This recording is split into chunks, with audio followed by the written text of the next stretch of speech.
Hello प्यारे बच्चों, कैसे हैं आप लोग। आई होप बहुत अच्छे होंगे और क्लासेस को एंजॉय कर रहे होंगे। हम लोग डेली बहुत ही शानदार प्रश्नों को सॉल्व कर रहे हैं और आज भी आपके प्रश्न ज़्यादातर प्रश्न आपके रिवीजन होंगे, वो आपके पहले भी पढ़े हुए हैं और आपको बहुत सारी नई बातें जानने को भी मिलेंगी। तो चलिए शुरुआत करते हैं आज के क्लास की। और आज आपका पहला प्रश्न है निम्नलिखित में से कौन हैदराबाद के स्वतंत्र राज्य का संस्थापक था। रिपीटेड प्रश्न है तो बिल्कुल भी गलत नहीं करेंगे, फटाफट उत्तर दीजिएगा। कौन है जो हैदराबाद के स्वतंत्र राज्य के संस्थापक हैं। पहला है कमरुद्दीन खान, दूसरा है मोहम्मद अमीन खान, तीसरा है असद खान और चौथा है सिकलुज खान। बताएंगे कौन है जो हैदराबाद के स्वतंत्र राज्य के संस्थापक हैं। और आप सभी को इसका उत्तर बिल्कुल और बिल्कुल पता होगा क्योंकि हमने बताया है। यहाँ पे ये होगा, मैं यहाँ पे इसको थोड़ा सा, यहाँ पे होगा ऑप्शन है चिन किलिज खान। अब आप बताएंगे कौन सा है जो कि सही हो जाएगा। आपके स्वतंत्र हैदराबाद राज्य के संस्थापक कौन है, आपको ये बताना है। और ये आपके लिए काफ़ी बेहतरीन प्रश्न है और आप सभी को इसका उत्तर पता होगा क्योंकि ये रिपीटेड प्रश्न है। हम लोग इसको पहले भी पढ़ चुके हैं, सॉल्व कर चुके हैं ये सारी चीज़ें, तो दिक्कत बिल्कुल नहीं होगा। सभी को पता है कौन है, चिन किलिज खान है। ऑप्शन नंबर 4 आपका बिल्कुल सही है, चिन किलिज खान। अगला देखिए, औरंगजेब की 1707 ईस्वी में मृत्यु होने के बाद सत्ता किसने संभाली थी। जब औरंगजेब की मृत्यु हो गई थी 1707 ईस्वी में, तो सत्ता को किसने संभाला था, आपको ये बताना है। और ये भी आपके लिए बहुत ही महत्वपूर्ण है और आसान भी है क्योंकि ये भी आपके लिए रिपीटेड प्रश्न है। बहादुर शाह प्रथम, जहांदार शाह, मोहम्मद शाह या अकबर द्वितीय। फटाफट उत्तर दीजिएगा। सभी को इसका उत्तर पता होगा क्योंकि मैंने इसको पहले भी कराया है, तो इसे सॉल्व करने में आप लोगों को बिल्कुल भी समस्या नहीं होने वाली है। तो सभी को पता है कौन हो जाएंगे, बहादुर शाह प्रथम। इन्होंने ही शाह आलम प्रथम की उपाधि भी धारण की थी और इनका जो रियल नाम था वो क्या था, मुअज्जम। आप सबको ये सारी चीज़ें मैं बता चुकी हूँ। अगला क्वेश्चन देखिए, ये भी रिपीटेड है। निम्नलिखित में से कौन रूहेला सरदार अहमद शाह अब्दाली का विश्वास पात्र था। इनमें से कौन सा रूहेला सरदार है जो अहमद शाह अब्दाली का विश्वास पात्र था, आपको उसका नाम बताना है। फटाफट कमेंट कीजिएगा। पहला है गुलाम कादिर रूहेला, दूसरा है नजीब खान, तीसरा है अली मोहम्मद खान और चौथा है हाजिब अहमद खान।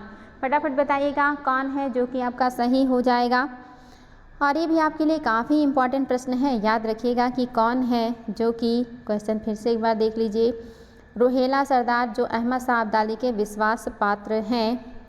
और चूँकि आप लोग ये कर चुके हैं तो आप लोगों को इसमें दिक्कत नहीं होना चाहिए। कौन हो जाएंगे, ऑप्शन नंबर 2 नजीब खान ने ही जो है उनका विश्वास पात्र थे, या कहिए कि ये ऑप्शन आपका सही है। और ये क्वेश्चन भी आपका बिल्कुल और बिल्कुल रिपीटेड है और आप सभी को इसका उत्तर पता होगा। मुझे पता है कि इसमें आप लोगों को कोई दिक्कत नहीं होने वाला है। प्रश्न है, जयपुर के सवाई जय सिंह ने वेधशाला नहीं बनवाई थी। कहाँ पे जय सिंह ने वेधशाला नहीं बनवाई थी, आपको ये बताना है। और आपके सामने है ऑप्शन और आपको इसकी सहायता से उत्तर देना है। और ये भी आपके लिए बहुत ही ज़्यादा इम्पॉर्टेंट है और मुझे पता है कि इसमें भी आप लोगों को कोई समस्या होने वाली नहीं है। पहला कह रहा है उज्जैन, दूसरा वाराणसी, तीसरा मथुरा और चौथा है इलाहाबाद। तो इसमें भी दिक्कत नहीं है बिल्कुल भी। फटाफट सभी लोग बता दीजिए कि क्या हो जाएगा जो कि आपका सही हो जाएगा। तो याद रखेंगे बच्चा लोग, क्या है जो कि आपका सही हो जाएगा। तो आपका ऑप्शन नंबर जो 4 है ये आपका सही है। इलाहाबाद में नहीं था, बल्कि एक आपका दिल्ली में था, दिल्ली, और एक आपका कहाँ पे था, राजस्थान का भी है ना, एक जयपुर। तो याद रखिएगा, जयपुर, दिल्ली, उज्जैन, वाराणसी और मथुरा, इन सभी जगह पे था, इलाहाबाद में नहीं था। अगला क्वेश्चन बहुत इंपॉर्टेंट है, कई बार आयोग ने पूछा है और आपको इसका उत्तर भी पता होगा। कह रहा है कौन सा मुगल बादशाह रंगीला के नाम से जाना जाता है। कौन सा मुगल बादशाह है जो रंगीला के नाम से जाना जाता है। फर्रुखसियर हैं, रफ़ी दर्जात हैं, मोहम्मद शाह हैं या रफ़ी उद्दौला हैं।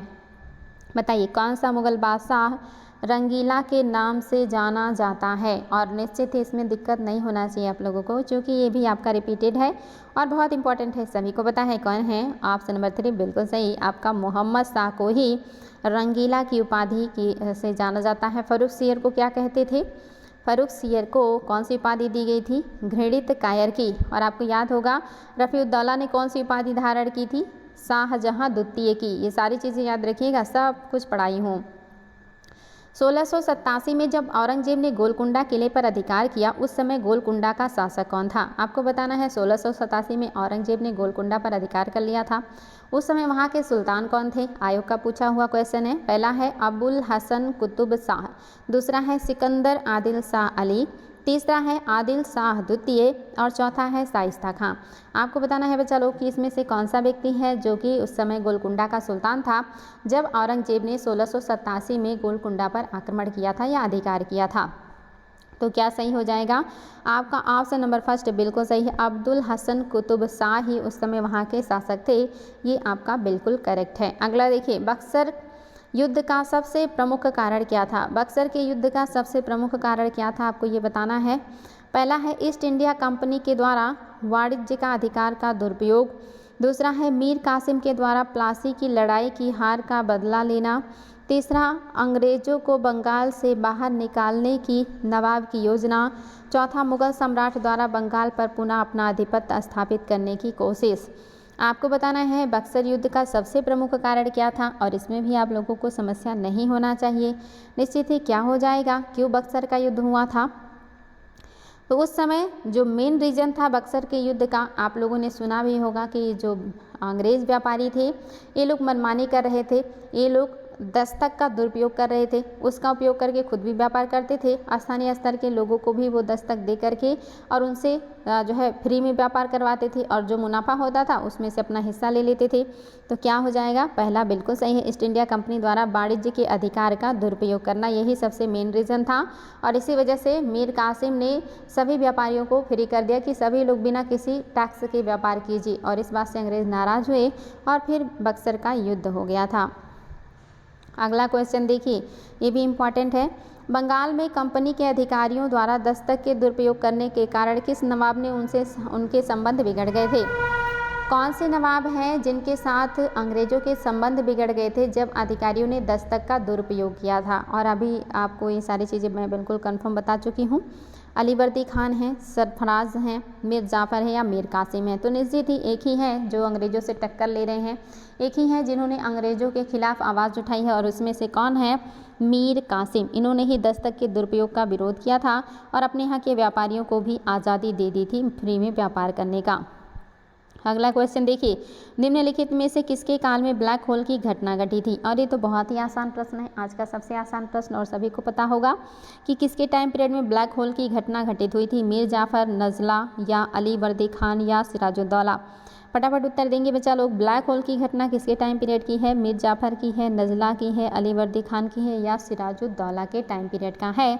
तो क्या हो जाएगा? सभी को पता है कि सिराजुद्दौला के टाइम पीरियड में ब्लैक होल की घटना घटी थी। अगर आपको याद है तो मैंने आपको डेट और ईयर भी जो है सॉल्व कराया है ब्लैक होल का। अगर याद है तो फटाफट डेट और ईयर दोनों कमेंट कीजिए, आप लोगों को पढ़ा चुकी हूँ। अगला देखिए, अधोलिखित में से किसका नवाब सिराजुद्दौला के प्रति भक्ति भावना में विशिष्ट स्थान था? इसमें से कौन है जो नवाब सिराजुद्दौला के प्रति अपनी अच्छी मतलब जो है सोच रखते हैं? आपको उनका नाम बताना है और ये भी आपके लिए काफ़ी इंपॉर्टेंट है। फटाफट कमेंट कीजिएगा कि कौन है जो कि सही हो जाएगा। आपके सामने ऑप्शन है राय दुर्लभ, अमीर चंद, मीर मदान और जगत सेठ। कह रहा है इनमें से कौन सा है जो सिराजुद्दौला हैं उनके प्रति भक्ति भावना रखता है, और आपको उस व्यक्ति का नाम बताना है। और आपने कल पढ़ा भी था, मैंने बताया था कि बहुत सारे लोगों ने मिल करके नवाब को बेच दिया था, तो वो तो नवाब के विरोधी हो जाएंगे। लेकिन यहाँ पे कह रहा है कि जिसने नवाब के प्रति भक्ति भाव दिखाई या निष्ठा दिखाई थी वो कौन था? तो कौन हो जाएंगे? मीर मदान। यही तो लड़ते हुए प्लासी के युद्ध में मारे गए थे। ये उनके प्रति स्वामी भक्ति दिखाते हैं, इसलिए आपका तीसरा सही हो जाएगा। मुर्शिद कुली खान था एक क्या थे? मुर्शिद कुली खान एक क्या थे? पारसी थे, मुस्लिम थे, अफ़गान थे या दक्षिण भारतीय ब्राह्मण थे? फटाफट कमेंट कीजिएगा। मुर्शिद कुली खान मूलतः एक क्या थे? इनके बारे में आपको क्या सही लग रहा है, आपको वो बताना है। और ये भी आपके लिए काफ़ी इंपॉर्टेंट है। हो सकता है आप लोग कन्फ्यूज़ हों कि मुर्शिद कुली खान क्या थे, ये मूलतः क्या हैं?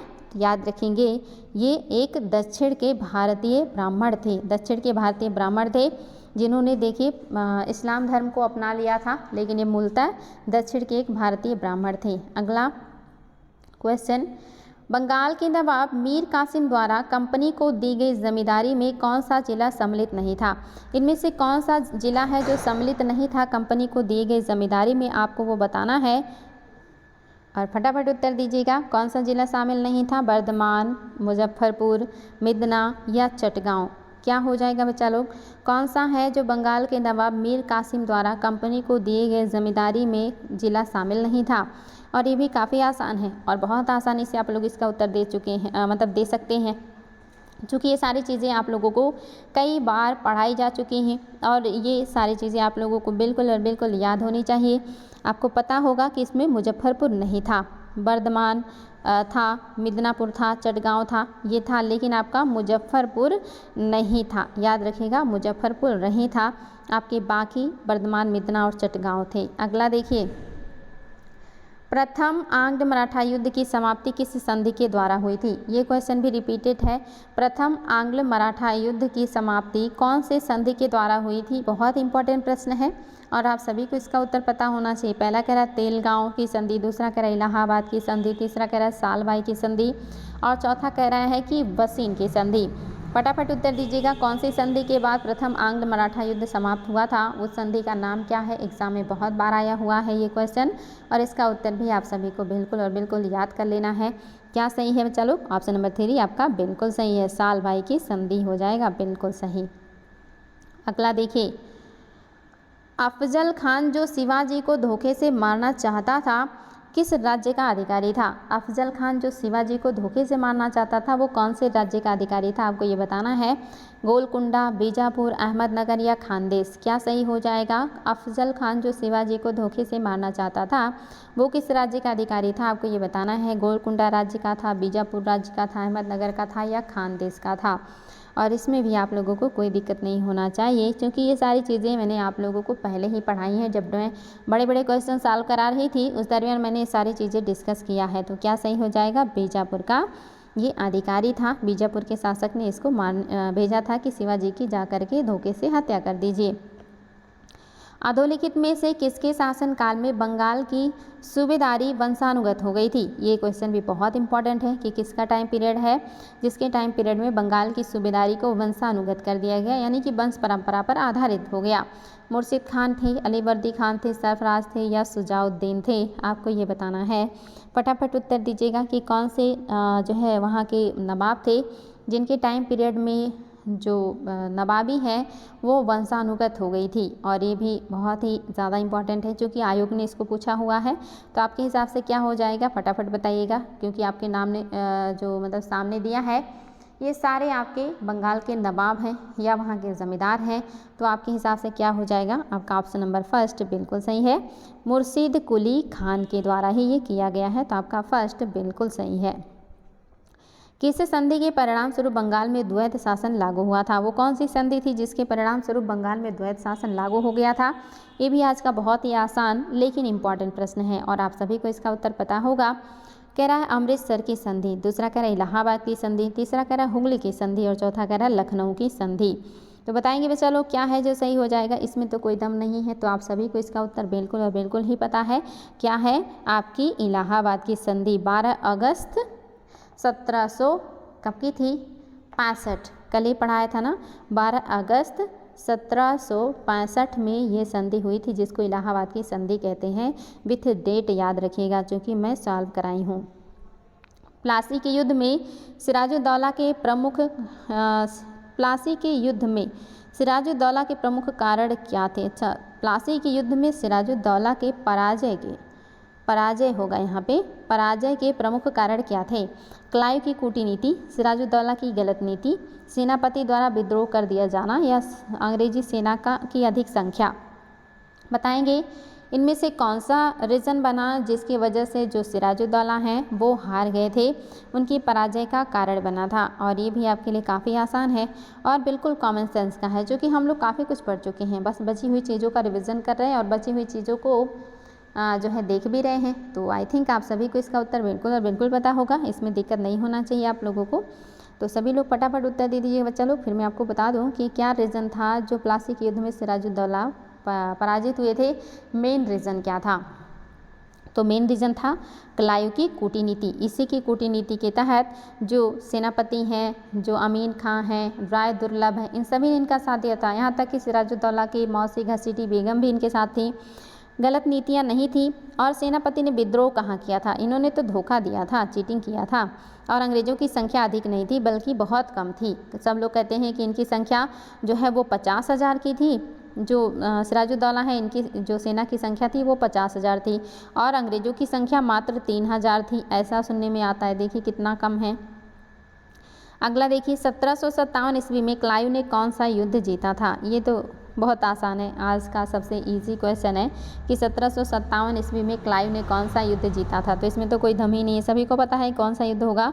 ये प्लासी के युद्ध का टाइम पीरियड है 1757, क्योंकि कर्नाटक का युद्ध इसके बाद यहाँ से शुरू हुआ था और ये 63 तक चला था। बक्सर आपका 64 में चला था।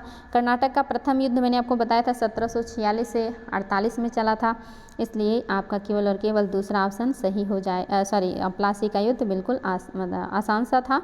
सारे युद्धों के मैंने बताया हुआ है आपको, कोई भी ऐसा नहीं है जो आप ना पढ़े हों। मीर कासिम ने अंग्रेज़ों के मतभेद का प्रमुख कारण क्या था? मीर कासिम से अंग्रेज़ों के मतभेद क्यों हुए थे? पहला कह रहा सीमा का विस्तार, दूसरा कह रहा व्यापार, तीसरा कह रहा धार्मिक कर और चौथा कह रहा सेना में कटौती। आप सभी को पता होगा मीर कासिम को अंग्रेज़ों ने ही जो है नवाब बनाया था और इन्होंने अंग्रेज़ों को बहुत ज़्यादा घूस, पैसे और ऐसे रिश्वत भी दिए थे। तो अब क्या रीज़न हो गया कि इनके बीच और अंग्रेज़ों के बीच फिर मनमुटाव शुरू हो गया था? आपको वो रीज़न बताना है और वो रीज़न आप सभी को पता है क्योंकि वो आज ही की क्लास में आप लोग डिस्कस कर चुके हैं कि इनके जो मनमुटाव का कारण था वो क्या हो जाएगा। तो याद रखिएगा, एक तो आपने देखा था कि व्यापार है, व्यापार ही था, लेकिन सबसे मेन जो रीज़न था वो सेना में कटौती। ये लोग कह रहे थे कि आप ज़्यादा सेना अपने पास मत रखिए। इनको लग रहा था कि सेना मतलब ये ज़्यादा रखेंगे तो ठीक नहीं है। हालांकि इसमें जो सबसे मेन रीज़न होगा वो क्या हो जाएगा आपका? वो आपका हो जाएगा व्यापार, यानी कि ये सारी चीज़ें थी। इसको आप लेंगे अगर, धार्मिक तो नहीं कहेंगे, लेकिन सीमा का विस्तार कि ज़्यादा साम्राज्य विस्तार नहीं करना और सेना को ज़्यादा बढ़ाना नहीं, क्योंकि ये भी अपनी सेना को आधुनिक ढंग से प्रशिक्षित करने का काम कर रहे थे। इन्होंने राजधानी भी परिवर्तित कर दी थी। कुछ भी अंग्रेज़ों को अच्छा नहीं लग रहा था, लेकिन सबसे ज़्यादा जो बुरा लगा जिसकी वजह से अंग्रेज इनके विरोधी हुए वो था आपका व्यापार कर। क्योंकि ये वही दस्तक का मैटर बना था कि दस्तक जो जिससे अंग्रेज़ों को बहुत ज़्यादा फ़ायदा हो रहा था, डबल फ़ायदा कमा रहे थे। एक तो खुद व्यापार फ्री कर रहे थे, दूसरा स्थानीय स्तर के व्यापारियों को बेच करके उनका मुनाफा कमाते थे और उससे भी लेते थे, तो डबल फ़ायदा इनको होता था। और जब इन्होंने स्थानीय स्तर के व्यापारियों का टैक्स फ्री कर दिया तो उनको ये फ़ायदे बिल्कुल ना के बराबर हो गए। तो मेन रीज़न जो था वो था ऑप्शन नंबर 2, ये याद रखिएगा, बाकी चीज़ें गौड़ हैं। अगला अधोलिखित में कौन सा है जो नीतिगत परिवर्तन मीर जाफ़र के शासनकाल में अंग्रेज़ों में देखा गया? कौन सी नीतिगत परिवर्तन मीर जाफ़र के शासनकाल में अंग्रेज़ों में देखा गया, आपको ये बताना है। आपके सामने ऑप्शंस हैं। धीरे धीरे नवाब के अधिकारों को समाप्त कर दिया गया। दूसरा, एक गुट को दूसरे गुट के विरुद्ध लड़ाया गया। तीसरा, बंगाल में हिंदू अधिकारियों को संरक्षण दिया गया और चौथा, अंग्रेज़ों के सहयोगियों को संरक्षण दिया गया। फटाफट बताइए क्या है जो कि सही हो जाएगा, और ये भी आपके लिए काफ़ी इंपॉर्टेंट है। चलिए बच्चा लोग देखते हैं आप लोग क्या उत्तर देने वाले हैं, और काफ़ी अंडरस्टैंडिंग का है तो गलत बिल्कुल भी नहीं करेंगे। क्या सही हो जाएगा? आपका ऑप्शन नंबर फर्स्ट बिल्कुल सही है। धीरे धीरे नवाब के अधिकारों को समाप्त कर दिया गया था। ये जो है मीर जाफ़र के शासनकाल में अंग्रेज़ों में देखा गया परिवर्तन था, ये आपका बिल्कुल सही है। अगला देखिए, पेशवा प्राप्त करने के लिए किस मराठा ने अंग्रेज़ों से सूरत की संधि की और फलस्वरूप प्रथम आंग्ल मराठा युद्ध हुआ था? यहाँ पे होगा पेशवा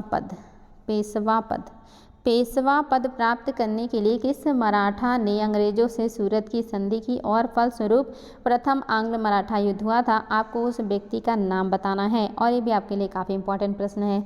पहला है रघुनाथ राव, दूसरा है नारायण राव, तीसरा है बालाजी बाजीराव और चौथा है माधवराव द्वितीय। बताएंगे बच्चा लोग, काफ़ी इंपॉर्टेंट प्रश्न है और आप सभी को इसका उत्तर पता होना चाहिए कि पेशवा का पद प्राप्त करने के लिए किस मराठा ने अंग्रेज़ों से संधि की, जिसके परिणाम स्वरूप प्रथम आंग्ल मराठा युद्ध हुआ था। आपको उस पेशवा का नाम बताना है और ये आपके लिए शानदार प्रश्न है, याद रखिएगा। कौन हो जाएंगे? रघुनाथ राव। ये भी अपने आप में बहुत ही गलत व्यक्ति थे, अंग्रेज़ों से जा मिले जिसकी वजह से कहीं ना कहीं मराठा शक्ति कमज़ोर हुई थी। अगला देखिए, अधोलिखित मराठा शासकों में किसका साम्राज्य विस्तार सर्वाधिक था? Very very important question.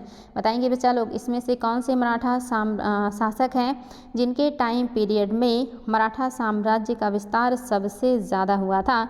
आपको उनका नाम बताना है। कह रहे शिवाजी हैं, बालाजी बाजीराव हैं, बालाजी शिवनाथ हैं या बाजीराव हैं। और आपके लिए काफ़ी इंपॉर्टेंट है, फटाफट उत्तर दीजिएगा क्या है जो कि आपका सही हो जाएगा। तो याद रखेंगे कौन है जो कि सही हो जाएंगे। आपने इन सब के बारे में काफ़ी कुछ सुना भी होगा। एक तो आपके बाजीराव, बालाजी बाजीराव थे, एक बाजीराव थे, एक बाजीराव फर्स्ट थे, बहुत सारे बाजीराव थे। तो इसमें से कौन है जिन्होंने मराठा साम्राज्य को सबसे ज़्यादा विस्तार दिया है? तो बाजीराव फर्स्ट के पुत्र बालाजी बाजीराव। बाजीराव फर्स्ट के पुत्र बालाजी बाजीराव के टाइम पीरियड में सबसे ज़्यादा साम्राज्य विस्तार हुआ और इन्हीं के टाइम में पतन भी शुरू हो गया था। अगला क्वेश्चन देखिए, प्रथम मराठा भू राजस्व व्यवस्था के अंतर्गत चौथ था। चौथ क्या था? पता है बच्चा लोग, कल की क्लास में सॉल्व कराई हूँ। मराठा द्वारा लिया जाने वाला कर था, व्यापारिक कर था, धार्मिक कर था या तीर्थ कर था? फटाफट बताइएगा कि चौथ क्या था। और ये आपके लिए काफ़ी आसान है क्योंकि कल का क्लास का पढ़ा हुआ है, तो सभी को पता है क्या सही हो जाएगा। मराठों द्वारा लिया जाने वाला एक कर था जो 1/4 हिस्सा लिया जाता था, यानी कि 100 में से 4% लिया जाता था, या मतलब पूरे उपज का चौथा हिस्सा लिया जाता था। याद रखिएगा, पूरे उपज का चौथा हिस्सा लिया जाता था, यानी कि उपज को 4 भागों में बांटिए तो चौथा यानी कि 25% लिया जाता था। तो याद रखिएगा उपज का चौथा हिस्सा। अगला क्वेश्चन देखिए, और ये क्वेश्चन भी कल का है, रिपीटेड प्रश्न है और इसलिए रिपीटेड है ताकि आप लोगों को पूरी तरह से कंठस्थ हो जाए। तो सभी को पता है कि सर देशमुखी कितना था? 1/5, 1/4, 1/10 या 1/12। तो कोई दम ही नहीं है इस प्रश्न में, सबको पता है, कल के क्लास से ही रटा हुआ है। 1/10 के दर से ही सर देशमुखी वसूल किया जाता था। अगला क्वेश्चन देखिए बच्चा लोग, शिवाजी ने औरंगजेब के मामा व दक्षिण के सूबेदार शाइस्ता खान को कब पराजित किया था? ये है इंपॉर्टेंट प्रश्न।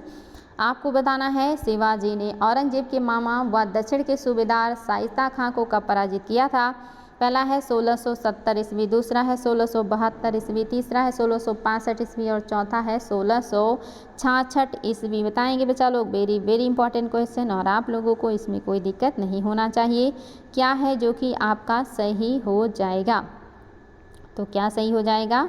आपका जो सही है वो याद रखिएगा और निश्चित ही इसमें तो दिक्कत नहीं होना चाहिए। फिर भी अगर आपने कभी नहीं पढ़ा है तो थोड़ी सी समस्या हो सकती है। क्या सही हो जाएगा? ऑप्शन नंबर 4 यानी कि 1663 ईस्वी में जो है औरंगजेब के मामा जो कि दक्षिण के सूबेदार थे, इनको शिवाजी ने पराजित किया था। और 1665 में तो आप सभी को पता है पुरंदर की संधि ही हुई थी, क्योंकि इसके बाद जो है औरंगजेब ने शिवाजी को भेजा था, नाम ही नहीं याद आ रहा, जय सिंह को भेजा था। ठीक है, जय सिंह को भेजा था। जय सिंह ने ही इनको पराजित किया था, पुरंदर की संधि करने के लिए मजबूर किया था। अगला क्वेश्चन देखिए, शिवाजी की राजस्व व्यवस्था के संबंध में कौन सा कथन है जो सत्य नहीं है? पहला कह रहा वह मलिक अंबर की भू राजस्व व्यवस्था पर आधारित थी। दूसरा कह रहा उपज का 40% राज्य का राजस्व था। तीसरा कह रहा कृषक पैदावार से नगद रूप में राजस्व चुका सकता था। चौथा कह रहा जमींदार को अपने हलकों में राजस्व वसूली की अनुमति थी। बताएंगे शिवाजी की राजस्व व्यवस्था के संबंध में अधोलिखित में से कौन सा कथन है जो सत्य नहीं है? फटाफट उत्तर दीजिएगा और ये भी आपके लिए काफ़ी इम्पॉर्टेंट है। देखते हैं आप लोग क्या उत्तर देने वाले हैं और आप लोगों को इसमें कोई दिक्कत नहीं होना चाहिए। बच्चा लोग, क्या है जो सत्य नहीं है? तो जो सही नहीं है क्या हो जाएगा? आपका ऑप्शन नंबर 4 यानी कि जमींदारों को अपने हलकों यानी कि अपने इलाकों में राजस्व वसूली की अनुमति थी। ऐसी कोई बात नहीं है। सारे लोगों को अपने क्षेत्र के प्रति मराठा सरदारों के या मराठों के अंदर में होना पड़ता था। मराठे डायरेक्ट ये सारी चीज़ करते थे। बाकी सही है, मलिक अंबर से भू राजस्व व्यवस्था, गोरिल्ला पद्धति, उपज का 40% और कृषक पैदावार से नगद के रूप में राजस्व वसूला जाता था। अगला क्वेश्चन, 1751 ईस्वी में अली वर्दी खान ने किस मराठा सरदार से संधि कर उड़ीसा प्रांत व आप देखिए लगभग 12 लाख रुपए वार्षिक चौथ देना स्वीकार किया था? आपको ये बताना है और ये भी आपके लिए काफ़ी इम्पॉर्टेंट है। बच्चा लोग बताइएगा, 1751 में अली वर्दी खान ने किस मराठा सरदार से संधि करी और उड़ीसा प्रांत का उड़ीसा प्रांत साथ ही 12 लाख रुपए वार्षिक चौथ देना स्वीकार किया था। आपको ये बताना है। उड़ीसा प्रांत भी दे रहे हैं, साथ ही 12 लाख रुपए वार्षिक चौथ भी देना स्वीकार कर रहे हैं। और ये संधि करने के लिए किसने मजबूर किया है अलीवर्दी खां को? आपको उनका नाम बताना है। बहुत ही शानदार प्रश्न है बच्चा लोग। नानाजी होलकर हैं, रघुनाथ भोसले हैं, या महादजी सिंधिया हैं, या बाजीराव हैं? कौन है आपको ये बताना है। और ये भी देखिए बहुत ही बेहतरीन क्वेश्चन है, याद रखेंगे। आपका जो ऑप्शन नंबर सही है वो कौन सा सही है? रघु जी भोसले ही हैं जिन्होंने ये संधि करने पर मजबूर किया है अलीवर्दी खान को। और इसलिए आपका ये ऑप्शन काफ़ी इम्पोर्टेंट है और ये आयोग के द्वारा पूछा हुआ है। अगला देखिए, दिए हुए कूट की सहायता से बंगाल के अधोलिखित शासकों का सही कार्यक्रम या कहिए कि उनका जो कालानुक्रम है उसको व्यवस्थित करना है। इनको आपको कालानुक्रम के हिसाब से व्यवस्थित करना है और ये भी आपका बहुत ही ज़्यादा इम्पॉर्टेंट है। आयोग ने इसको कई बार पूछा हुआ है। आपके सामने है बंगाल के नवाब कौन पहले और उसके बाद आया है, यानी कि नवाब बना है। इसका क्रम आपको बताना है। तो देखिए, पहला है सुजाउद्दीन, दूसरा है मुर्शिद कुली खान, तीसरा है सरफराज खान और चौथा है अलीवर्दी खान। कूट भी है, देखिए मैं चलो कूट भी देख लीजिए। आपके सामने ऑप्शंस भी हैं, चारों नवाबों के नाम भी देख लीजिए और उसके बाद कूट भी देख लीजिए। आपके हिसाब से क्या सही हो जाएगा? देखिए काफ़ी शानदार प्रश्न है, क्योंकि आयोग ने इसको एज इट इज ही पूछा है, इसीलिए आपके सामने ये सारी चीज़ें रखी गई हैं। तो क्या हो जाएगा, याद रखेंगे कौन सा ऑप्शन सही है आपका? ऑप्शन नंबर आपका फर्स्ट बिल्कुल सही है। सबसे पहले कौन थे? मुर्शिद कुली खान संस्थापक थे, तो जिसमें पहला होगा वही होगा। देखिए आपका केवल पहले और ए और सी में पहला है, मतलब दूसरा है, तो इसलिए आपका बी और डी तो बिल्कुल ही नहीं होगा। अब आगे देख लीजिए आपका और क्या है। दूसरे नंबर पे कौन आ जाएंगे? दूसरे नंबर पे आ जाएंगे आपके सुजाउद्दीन और उसके बाद आ जाएंगे आपके सरफराज खान और अलीवर्दी खान के बाद आपके आते हैं सिराजुद्दौला के बाद मीर जाफ़र के बाद मीर कासिम, उसके बाद फिर से मीर जाफ़र। तो आपका पहला जो ऑप्शन है यही सही क्रम में है। याद रखिएगा इन नवाबों के नाम, सबसे पहले मुर्शिद कुली खां, सुजाउद्दीन, सरफराज, अलीवर्दी खान, सिराजुद्दौला, इस तरह से क्रम याद रखिएगा। अगला देखिए, बंगाल के नवाब सिराजुद्दौला द्वारा अपनी मसनद होने का क्या कारण था? यहाँ पे आपको बताना है कि बंगाल के नवाब सिराजुद्दौला द्वारा अपनी मसनद होने का नहीं होना चाहिए, मसनद खोने का होना चाहिए। खोने का क्या कारण था? मसनद खोने का क्या कारण था आपको ये बताना है। पहला उसकी कमज़ोर सेना, दूसरा उसकी प्रशासनिक नीति, तीसरा व्यापार में कमी और आर्थिक आपदा, चौथा आंतरिक साजिश और विश्वासघात।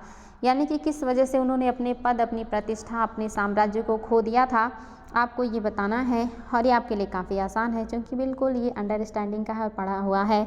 हमने कल ही बात किया था कि मीर जाफ़र और बाकी उस समय के जितने भी महत्वपूर्ण लोग थे उन सब ने मिल करके जो नवाब थे इनका सौदा कर दिया था क्लायू से सौदा कर दिया था, यानी कि बेच दिया था।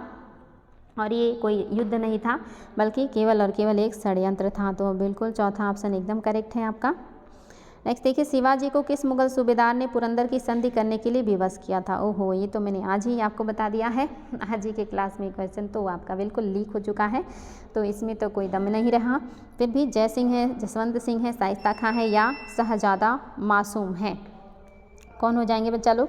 सभी को पता है, अभी मैंने बताया था कि जो आपके जय सिंह हैं इन्होंने ही 1665 ईस्वी में पुरंदर की संधि करने के लिए शिवाजी को मजबूर किया था। तो अरे जसवंत कह रही हूँ, जय सिंह हैं, आपके जसवंत सिंह नहीं है। आप लोग को पढ़ाते पढ़ाते दिमाग मेरा भी फिर जाता है। तो कौन हो जाएंगे? जय सिंह ने ही ये काम किया है। तो आपका ऑप्शन नंबर फर्स्ट आपका बिल्कुल सही। शाइस्ता खां को तो उन्होंने भगा ही दिया था, इनका अंगूठा काट लिया था शिवाजी ने, जिससे इनकी बहुत बेइज्जती हुई थी। तो आपके कौन हो गए हैं? जय सिंह। आपका फर्स्ट नंबर बिल्कुल सही है। अगला देखिए, 1659 ईस्वी में बीजापुर के किस सरदार की शिवाजी ने छुरा मारकर हत्या कर दी थी? बताइए, ये घटना है 1659 की, और उस समय बीजापुर का कोई सरदार है जिसको छुरा मारकर शिवाजी ने उसकी हत्या कर दी थी। आपको उसका नाम बताना है। अबुल फजल, या अब्दुल खान, या अफजल खान, या चौथा है आपका शाइस्ता खान। कौन है बच्चा लोग? फटाफट उत्तर दीजिएगा। और ये भी आपके लिए बहुत ही आसान है, क्योंकि ये भी हम लोग पढ़ चुके हैं। रिपीटेड प्रश्न हैं, तो रिपीटेड प्रश्नों को सॉल्व करने में बिल्कुल भी दिक्कत नहीं होता है। क्या हो जाएगा? सभी को पता है अफजल खान, क्योंकि शाइस्ता तो जीजा हैं किसके, आप देख रहे हैं क्या नाम है, अरे जीजा करें मामा, औरंगजेब के मामा हैं, इसलिए तो होगा नहीं। और अबुल फजल कहाँ आ जाएंगे? एक तो अकबर के टाइम पीरियड के, अबुल फजल का जो टाइम पीरियड है ये अकबर के टाइम पीरियड का है। तो अफजल खान है जो धोखे से मारना चाहते थे शिवाजी को, और शिवाजी ने इनको ही धोखे से मार दिया था। मराठों के पूर्वज राजस्थान के किस वंश से संबंधित थे? मराठों के जो पूर्वज हैं ये राजस्थान के किस वंश से संबंधित थे, आपको ये बताना है। और ये प्रश्न भी आपके लिए काफ़ी शानदार है, चलिए बताइएगा बच्चा लोग। राठौर थे, सिसोदिया थे, कछवाहा थे या आपके सिंधिया थे? बताएंगे मराठों के पूर्वज राजस्थान के किस वंश से संबंधित थे। आपके सामने है 4 वंश, इसमें से कौन से वंश से संबंधित है आपके मराठों के पूर्वज? तो कौन हो जाएंगे? आपका ऑप्शन नंबर 2 बिल्कुल सही है, सिसोदिया। सिसोदिया वंश के हो जाएंगे बच्चा लोग। सिसोदिया वंश याद रखिएगा, आपका सिसोदिया वंश बिल्कुल सही हो जाएगा। चलिए आगे बढ़ते हैं, देखते हैं हमारा अगला क्वेश्चन। शिवाजी के शासनकाल में आय का प्रमुख स्रोत क्या था? शिवाजी के टाइम पीरियड में आय का प्रमुख स्रोत क्या था, आपको ये बताना है। जजिया, चौथ, मोकास या सरदेशमुखी? फटाफट उत्तर दीजिएगा। शिवाजी के टाइम पीरियड में आय का प्रमुख स्रोत क्या था? ये भी आपके लिए काफ़ी शानदार प्रश्न है। जजिया, चौथ, मोकास या सरदेशमुखी? तो आप सभी को ये पता होगा कि जजिया तो होगा नहीं, क्योंकि ये तो गैर मुस्लिमों के द्वारा जो मुग़ल शासक होते थे, मुसलमान शासक होते थे, वो वसूल करते थे। अब बचा चौथ, मोकास और सरदेशमुखी। तो सरदेशमुखी 1/10 हिस्सा लिया जाता था, उपज का 10वां हिस्सा, तो ये तो इतना बड़ा अमाउंट नहीं है। कौन हो जाएगा? चौथ। उपज का चौथ जो होता है, चौथा हिस्सा, ये इनके कमाई का सबसे बड़ा हिस्सा था, जो पड़ोसी राज्यों से वसूल करते थे, जिससे इनको बहुत फ़ायदा होता था। ये लोगों को हरा के अपने अंडर में कर लेते थे, उस पर डायरेक्ट अधिकार ना करके उनसे चौथ वसूलते थे, इसीलिए चौथ से इनको बढ़िया आय प्राप्त हो जाता था। ऑप्शन नंबर 2 आपका बिल्कुल सही है। शिवाजी का राज्याभिषेक कब हुआ था? रिपीटेड प्रश्न है, बिल्कुल कल का ही है, और आप लोगों को इसको तो सॉल्व करने में बिल्कुल भी दिक्कत नहीं होने वाला है। शिवाजी का राज्याभिषेक कब हुआ बच्चा? 1674 या 1670 या 1676 या 1774? क्या है जो कि सही हो जाएगा? और आप सभी को इसका उत्तर पता होगा, इसमें दिक्कत नहीं होना चाहिए। क्या है जो सत्य है? बिल्कुल पता है सभी को, 1674 ईस्वी में शिवाजी का राज्याभिषेक हुआ था। किस किले में राजा राम जुल्फिकार खान के नेतृत्व में डाले गए मुगलों के गहरे 8 वर्ष तक कैद रखा? अच्छा, यहाँ पे होना चाहिए था कि किस किले में राजा राम जुल्फिकार खान के नेतृत्व में डाले गए मुगलों के घेरे, यहाँ पे क्या होना चाहिए था? घेरे में 8 वर्ष तक कैद था। कौन सा वो किला है जहाँ राजा राम जो हैं जुल्फिकार खान के नेतृत्व में डाले गए मुगल घेरे में 8 वर्ष तक कैद थे? आपको ये बताना है। कोल्हापुर है, पन्हाला है या आपका जिंजी है, और इसके बाद एक और भी ऑप्शन है पुरंदर। कौन से किले में घेरा डाल करके राजा राम को कैद कर रखा था जुल्फिकार खान ने, आपको ये बताना है। और ये भी आपके लिए काफ़ी इम्पोर्टेंट है। कोल्हापुर है, पन्हाला है, जिंजी है, पुरंदर है। फटाफट उत्तर दीजिएगा बच्चा लोग, काफ़ी इम्पोर्टेंट है, और याद रखेंगे कौन सा हो जाएगा? जिंजी का किला। ऑप्शन नंबर 3 आपका बिल्कुल सही है। मुगलों और शाहजी के मध्य संघर्ष किसके शासनकाल में हुआ था? मुगलों और शाहजी के बीच में जो संघर्ष है ये किसके टाइम पीरियड में हुआ है, आपको ये बताना है। पहला है अकबर, दूसरा है जहांगीर, तीसरा है शाहजहां और चौथा है औरंगजेब। बताएंगे, फटाफट उत्तर दीजिएगा, बहुत ही ज़्यादा इम्पॉर्टेंट क्वेश्चन है। मुगलों और शाहजी के मध्य संघर्ष किसके शासनकाल में हुआ था? अकबर, जहांगीर, शाहजहां या औरंगजेब? और इसमें भी आप लोगों को कोई दिक्कत नहीं होने वाला है, मुझे पता है।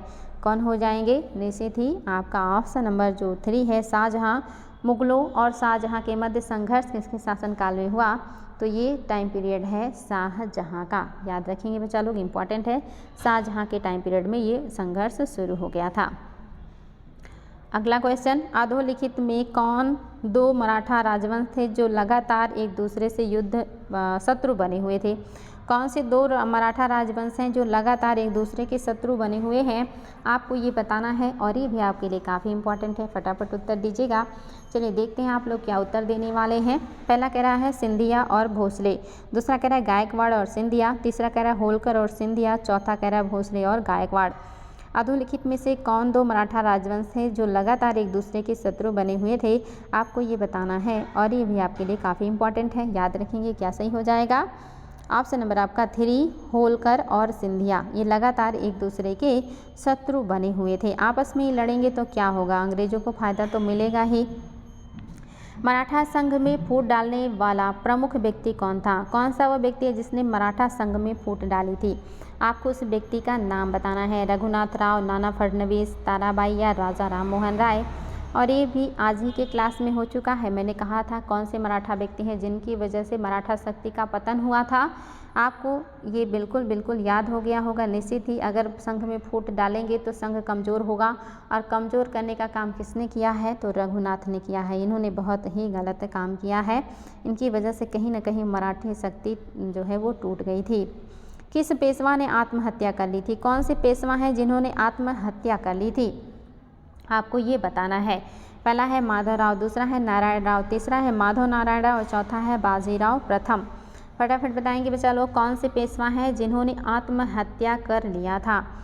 और इसमें भी आप लोगों को दिक्कत नहीं होना चाहिए। आत्महत्या करने वाले पेशवा का नाम बताना है आपको। आपका ऑप्शन नंबर कौन सा सही हो जाएगा, तो याद रखेंगे ऑप्शन नंबर आपका 3 सही है। माधव नारायण राव ने आत्महत्या कर लिया था। अगला क्वेश्चन देखिए, 1764 ईस्वी में हुए बक्सर के युद्ध में भारतीय संघ में कौन शामिल थे।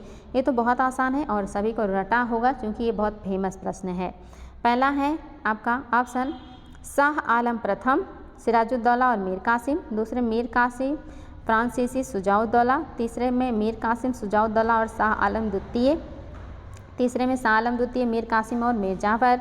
तो कोई दम ही नहीं है इस प्रश्न में, हालांकि काफ़ी इंपॉर्टेंट है क्योंकि आप लोगों ने पढ़ा है तो आपके लिए काफ़ी आसान है। सभी को पता है कौन थे, मीर कासिम थे, सुजाउद्दौला थे और शाह आलम द्वितीय, मुग़ल सम्राट, अवध के नवाब और जो है बंगाल के नवाब। इन्हीं तीनों लोगों ने मिलकर बक्सर के युद्ध में अंग्रेज़ों के खिलाफ युद्ध किया था। अगला क्वेश्चन देखिए, सिराजुद्दौला के पश्चात बंगाल का नवाब किसे बनाया गया। सिराजुद्दौला के पश्चात बंगाल का नवाब कौन बना था, सभी को पता है। नज़मुल हैं, मीर कासिम हैं, सुजाउद्दौला हैं या मीर जाफ़र हैं। तो निश्चित ही कोई दिक्कत नहीं होना चाहिए आप लोगों को कि कौन है जो कि बंगाल के नवाब बनेंगे सिराजुद्दौला के बाद। काफ़ी आसान है, दम ही नहीं है इसमें, सभी को पता है, वही गद्दार मीर जाफ़र। इनको क्लाइव का गीदड़ भी कहा जाता है। तो याद रखिएगा ऑप्शन नंबर आपका 4 बिल्कुल सही है। बंगाल के नवाब की प्रशासनिक राजनीतिक भूल नहीं थी, इसमें से कौन सी बात है जो कहा जाता है कि बंगाल के नवाब की प्रशासनिक और राजनीतिक भूल नहीं थी, आपको ये बताना है। और ये भी आपके लिए काफ़ी इंपॉर्टेंट प्रश्न है बच्चा लोग, बताएंगे क्या है जो सही हो जाएगा। पहला कह रहा है अंग्रेजों की स्वार्थपूर्ण नीति के सही मूल्यांकन का अभाव, दूसरा कह रहा है अपने अधिकारियों के बढ़ते हुए भ्रष्टाचार के नियंत्रण में विफलता, तीसरा एक शक्तिशाली सेना के गठन में विफलता, चौथा हिंदू और मुसलमान जनता के मध्य सौहार्द बढ़ाने में असफलता। तो क्या है जो सही हो जाएगा, कौन सा है जो बंगाल के नवाब की प्रशासनिक राजनीतिक भूल नहीं थी, ये आपको बताना है। और आपको इसका उत्तर बिल्कुल और बिल्कुल पता होना चाहिए कौन सा है जो उनका भूल नहीं है। तो कौन सा नहीं हो जाएगा, आपका चौथा नहीं है। हिंदू मुस्लिम जनता के मध्य सौहार्द बढ़ाने में असफलता, ये उनकी भूल नहीं है। उनकी राजनीतिक भूल है कि अंग्रेजों की स्वार्थपूर्ण नीति को वो सही मूल्यांकन नहीं कर पाए। उनकी भूल है कि वो अधिकारियों में बढ़ते भ्रष्टाचार का नियंत्रण नहीं कर पाए। उनकी भूल है कि वो अपनी शक्ति की सेना का जो गठन है इसको करने में विफल रहे। ये सब उनकी भूल है, लेकिन ये उनकी भूल नहीं है, इसलिए आपका ऑप्शन नंबर 4 जो है ये नहीं होगा। मुर्शिद कुली खां के विरुद्ध विद्रोह करने वाले जमींदारों में कौन शामिल थे। मुर्शिद कुली खान के विरुद्ध विद्रोह करने वाले जमींदारों में कौन शामिल थे, आपको ये बताना है। और ये भी आपके लिए काफ़ी इंपॉर्टेंट है, फटाफट उत्तर दीजिएगा। और आपके सामने है ऑप्शन सीताराम रे, उदय नारायण, गुलाम मोहम्मद या उपरोक्त सभी। बताएंगे बच्चा लोग, काफ़ी इंपॉर्टेंट प्रश्न है। कह रहा है कि मुर्शिद कुली खान के विरुद्ध विद्रोह करने वाले जमींदारों में कौन शामिल नहीं थे, आपको ये बताना है और इसमें भी आप लोगों को कोई दिक्कत नहीं होने वाला है। निश्चित ही बच्चा लोग सभी को पता होगा क्या हो जाएगा। तो कह रहा कौन नहीं थे, सीताराम, उदय नारायण या राय वल्लभ या गुलाम मोहम्मद। अच्छा कौन शामिल थे, मैं नहीं क्यों बोल रही हूँ। मुर्शिद कुली खान के विरुद्ध विद्रोह करने में ज़मींदार कौन से हैं जो शामिल थे, तो क्या हो जाएगा। अब तो आपको तो कोई दिक्कत ही नहीं है, मैं क्वेश्चन ही गलत पढ़ रही थी आप लोगों का। हाँ, संगत का असर पड़ रहा है, मुझे याद रखिएगा सभी सही हैं बिल्कुल। हाँ, ऑप्शन नंबर 4 बिल्कुल सही है। निगाहों के सामने कुछ और रहता है और मैं कुछ और ही पढ़ देती हूँ। दिमाग आप लोगों की चीज़ों को देखते देखते मेरा भी दिमाग डिस्टर्ब हो जाता है। बताइए, बंगाल के नवाब मीर कासिम और अंग्रेज़ों के मध्य विवाद का मूल कारण था। बंगाल के नवाब मीर कासिम और अंग्रेज़ों के मध्य विवाद का मूल कारण क्या था। रामनारायण की हत्या, राजधानी का मुंगेर स्थानांतरण या कंपनी द्वारा अंतर राज्य व्यापार का पूर्ण उन्मूलन या कंपनी के अधिकारियों द्वारा बिहार में किलों की तलाशी। बताएंगे बंगाल के नवाब मीर कासिम और अंग्रेज़ों के मध्य विवाद का मूल कारण क्या था। आपको मूल कारण बताना है और ये भी आपके लिए काफ़ी इम्पॉर्टेंट है। फटाफट उत्तर दीजिएगा, मूल कारण क्या है विवाद का। तो याद रखेंगे बच्चा लोग, मूल कारण क्या है कासिम और अंग्रेज़ों के बीच विवाद का, तो ऑप्शन नंबर 2 सही है, राजधानी का मुंगेर स्थानांतरण। क्योंकि मुंगेर स्थानांतरण करके यहाँ पे ये आधुनिक तरीके से सैनिकों को प्रशिक्षण दे रहे थे फ्रांसीसियों और डचों की मदद से। तो इसी वजह से ये चीज़ें अंग्रेज़ों को पसंद नहीं आ रही थी कि अपनी सेना को क्यों मजबूत कर रहे हैं, ये आपका मूल कारण है। इसके अलावा व्यापारिक कारण भी इसके मूल कारणों में शामिल है, जो कि आपने पहले भी देखा है। अगला क्वेश्चन देखिए, काफ़ी शानदार प्रश्न है ये। कह रहा है पुरंदर की संधि के संबंध में अधोलिखित में से गलत कथन बताइए। इसमें से कौन सा कथन है जो कि सत्य नहीं है पुरंदर की संधि के बारे में, आपको वो बताना है। पहला कह रहा है संधि शिवाजी की गिरफ्तारी के पश्चात हुई थी। दूसरा कह रहा है संधि के परिणाम स्वरूप संभाजी के 5000 का मनसब दिया गया था। तीसरा कह रहा है संधि के परिणाम स्वरूप शिवाजी ने मुगलों को 23 किले दे दिए। चौथा कह रहा है संधि के परिणाम स्वरूप शिवाजी ने मुगलों को दी पत्र स्वीकार कर ली। बताएंगे क्या है जो पुरंदर की संधि में शामिल नहीं था, और यही आपको बताना है। यहाँ पे होना चाहिए मुगलों की आधिपत्य स्वीकार कर लिया। क्या सही है आपको, मतलब क्या सही नहीं है, पुरंदर की संधि के हिसाब से क्या है जो सही नहीं है। क्या शिवाजी ने मुगलों के आधिपत्य को स्वीकार कर लिया था, क्या उन्होंने मुगलों को 23 किले दे दिए थे, क्या उन्होंने 5000 का मनसब जो है संभाजी को अंग्रेज ने मतलब जो है औरंगजेब ने दिया था, क्या शिवाजी की गिरफ्तारी के मतलब जो है संधि शिवाजी की गिरफ्तारी के पश्चात हुई थी। आपको बताना है कौन सा है जो सही नहीं है। तो याद रखेंगे क्या सही नहीं है, शिवाजी ने आधिपत्य स्वीकार नहीं किया था। पहला बिल्कुल है, जब वो हार गए गिरफ्तार हुए तब जाके उन्होंने संधि किया और संधि के परिणाम स्वरूप संभाजी को 5000 का मनसब मिला और संधि के परिणाम स्वरूप शिवाजी को मुगलों को 23 किले भी देने पड़े, लेकिन आधिपत्य उन्होंने कभी भी स्वीकार नहीं किया था। अगला क्वेश्चन देखिए, निम्न में से कौन सा सही सुमेलित नहीं है। कौन सा है जो सही सुमेलित नहीं है। पहला हैदराबाद निज़ामुल मुल्क, क्या हैदराबाद की स्थापना निज़ामुल मुल्क ने किया। दूसरा कह रहा है अवध सादत खान, क्या अवध की स्थापना सादत खान ने किया है। तीसरा है बंगाल अलीवर्दी खान, क्या बंगाल के संस्थापक अलीवर्दी खान हैं। चौथा है केरल के संस्थापक मार्तंड वर्मा। आपको बताना है कौन सा है जो कि आपका सही सुमेलित नहीं है। और आपका देखते हैं और क्या ऑप्शन है बाकी यही आपको 4 में से बताना है। क्या आपको इसमें कोई भी गलत लग रहा है। अगर गलत लग रहा है तो बताइए, और अगर नहीं लग रहा है तो भी बताइए। आपको मैं एक और ऑप्शन दे रही हूँ कि सभी, मतलब कोई नहीं। बताइए क्या है जो सही हो जाएगा। ये आपका 5वां ऑप्शन है। बताएंगे बच्चा लोग क्या है जो कि आपका सही हो जाएगा। तो याद रखेंगे क्या है जो कि आपका सही हो जाएगा। तो निश्चित ही बच्चा लोग इसमें से ऐसा कुछ भी नहीं है जो सही सुमेलित ना हो। हैदराबाद की स्थापना निज़ामुल मुल्क अवध सादत खां, बंगाल अलीवर्दी खां और केरल की मार्तंड वर्मा, कोई भी ऐसा नहीं है जो सुमेलित ना हो, यानी कि सभी सही सुमेलित हैं। अगला क्वेश्चन देखिए, किस मुगल सूबेदार ने दक्षिण में शिवाजी को पराजित किया? कौन सा मुगल सूबेदार है जिसने दक्षिण में शिवाजी को पराजित किया है? जसवंत सिंह है, मीर जुमला है, राजा जय सिंह है या जयद्रथ सिंह है? और ये भी काफ़ी आसान है और आप लोगों को इसको भी सॉल्व करने में कोई समस्या नहीं होना चाहिए। बताएंगे क्या है जो आपका सही हो जाएगा। किस मुगल सूबेदार ने दक्षिण में शिवाजी को पराजित किया था? फटाफट उत्तर दीजिएगा। काफ़ी आसान और बिल्कुल अंडरस्टैंडिंग का प्रश्न है। ऑप्शन नंबर आपका 3 बिल्कुल सही है, राजा जय सिंह। राजा राम की मृत्यु के बाद मराठों का नेतृत्व किसने किया? राजा राम की मृत्यु के बाद मराठों का नेतृत्व किसने किया था? कान्होजी आंगे ने या बालाजी ने या ताराबाई ने या अहिल्याबाई ने? फटाफट बताएंगे, बहुत इंपॉर्टेंट है। राजा राम की मृत्यु के बाद मराठों का नेतृत्व किसने संभाला है? आयोग ने इसको कई बार पूछा हुआ है और इसको आपको बिल्कुल भी जो है समस्या नहीं होना चाहिए बताने में। क्या हो जाएगा बच्चा लोग? निश्चित ही कोई दिक्कत नहीं होना चाहिए। कौन है? ऑप्शन नंबर आपका 3 बिल्कुल सही है, ताराबाई। राजा राम की पत्नी थी विधवा ताराबाई ने ही आगे मराठों का नेतृत्व संभाला था और लंबे समय तक इन्होंने संघर्ष जारी रखा था। ये औरंगजेब जैसे बादशाह के खिलाफ संघर्ष जारी रखना अपने आप में बड़ी बात थी। अरे ये तो आपका लीक हो चुका है क्योंकि ये तो मैंने अभी आपको बता दिया। ताराबाई किसकी पत्नी थी? किसकी पत्नी थी बच्चा लोग? कोई दिक्कत ही नहीं है इसमें तो। शिवाजी, सांबाजी, राजा राम या बालाजी? तो अभी मैंने बता ही दिया कि ये ताराबाई किसकी विधवा है, तो ये राजा राम की विधवा थी जिन्होंने लंबे समय तक शासन को संभाला था। और पूछता है कि किसको इन्होंने अपना उत्तराधिकारी बनाया था, तो शिवाजी सेकंड को। इनके उत्तराधिकारी कौन थे? शिवाजी सेकंड थे, जिनको ताराबाई ने अपना जो है उत्तराधिकारी संरक्षिका बना करके अंग्रेजों मतलब जो औरंगजेब के खिलाफ जारी रखा था युद्ध। ये दोनों लोग पति पत्नी हैं। इनके पुत्र का नाम शिवाजी सेकंड था।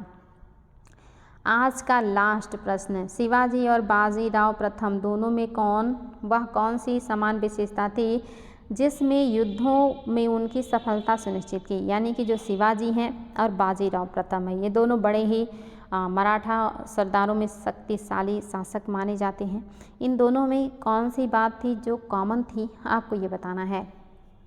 पहला कह रहा है हिंदू पदशाही, यानी कि हिंदू पद पादशाही। दूसरा है हिंदू राजाओं का समर्थन। तीसरा है छापामार युद्ध पद्धति और चौथा है संगठित और प्रशिक्षित सेना। कौन सी बात है जो समान है शिवाजी और बाजीराव फर्स्ट के बीच, जो कि मराठों के सबसे शक्तिशाली राजा माने जाते हैं? आपको वो समानता बतानी है और आपके लिए काफ़ी इंपॉर्टेंट है। फटाफट उत्तर दीजिएगा, क्या बात थी जो दोनों में समान थी? तो आपका ऑप्शन नंबर 3 बिल्कुल सही है, छापा मार युद्ध पद्धति दोनों में समान थी और यही दोनों की सफलता का कारण भी बना था। और जब मराठा ने ये चीज़ को भुला दिया, इस पद्धति को भुला दिया, तब ये हारने लगे। जब ये समक्ष आके प्रत्यक्ष युद्ध करना शुरू किए तभी से इनका पतन शुरू हो गया।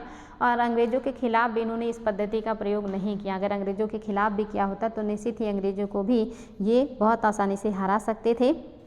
इस तरह से आज की क्लास का ये आखिरी क्वेश्चन था।